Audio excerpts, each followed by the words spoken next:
Hi guys, welcome back to my channel. My name's Brian James and this is a YouTube channel roughly about the restoration and building of clubman style cars. Anyway, as promised, I was going to go into the front shocks that we've got here. Now, I don't know if you can see that very well, but this is what I pulled off the car after it had been sitting near the ocean for basically 8 years. It's not pretty, it's completely unusable, and it's best used as a boat anchor. Well, not even that really, unless it's an RC boat. Anyway, very rusty, very unusable. It's a SPAC shock, and they're a good shock. There's nothing wrong with them. But I was wondering if there was better out there, so on Facebook I asked the question, what shocks are there out there and what have people used?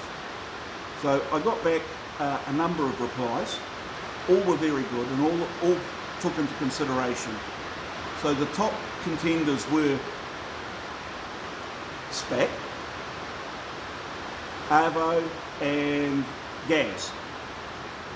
Now each had their pluses and minuses. Now if you go onto YouTube, not YouTube, sorry, if you go onto the internet, you're going to find a lot of information and not everyone agrees with everything. So you're going to find pluses and minuses about everything. So that's very hard to make an informed decision when all you've been done is bombarded with a lot of information. So then I took it down to the basics. What do they cost? Well, in price point, they're all pretty much the same. They're good shocks. And they're all in here in New Zealand roughly around $500 for a set, $500 to $700. Now Avo are distributed from Australia. Now although they're a cheaper shock to buy, or sorry, dampener, however you want to place it or call it, they also include freight, which brings them up to the standard price point that the two New Zealand distributors will have. So I looked at Gaz, Avo and SPAC. SPAC was the shock that came off. Its distributor is Fraser Cars up in Auckland. Very helpful people. I sent them up the crusty one and they said yes, we've got the latest version of that in stock and it's much, which I thought was an excellent price point. So I pulled the pin and bought the SPAC shock.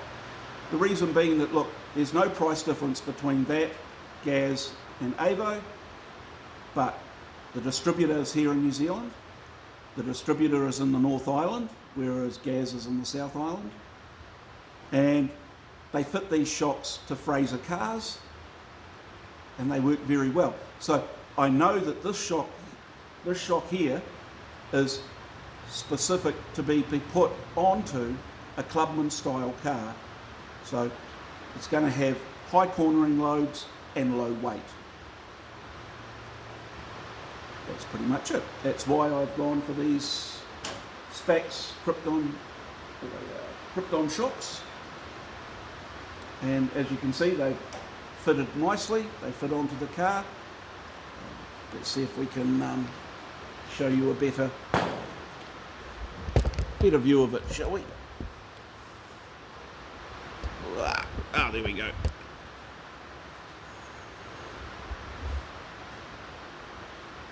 So we've got our dampening adjustment here. We can preload the tension to whatever we need it to be, whether we want a firm ride or a softer ride. Pretty much everything a coilover dampener can do. These do it. They're nothing special as such.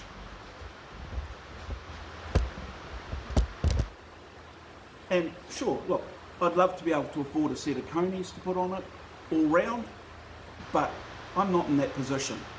I can only afford X amount, so I have to make that dollar stretch as far as I can. I'm sure that pretty much everyone will understand that and has been in that position at some point in time.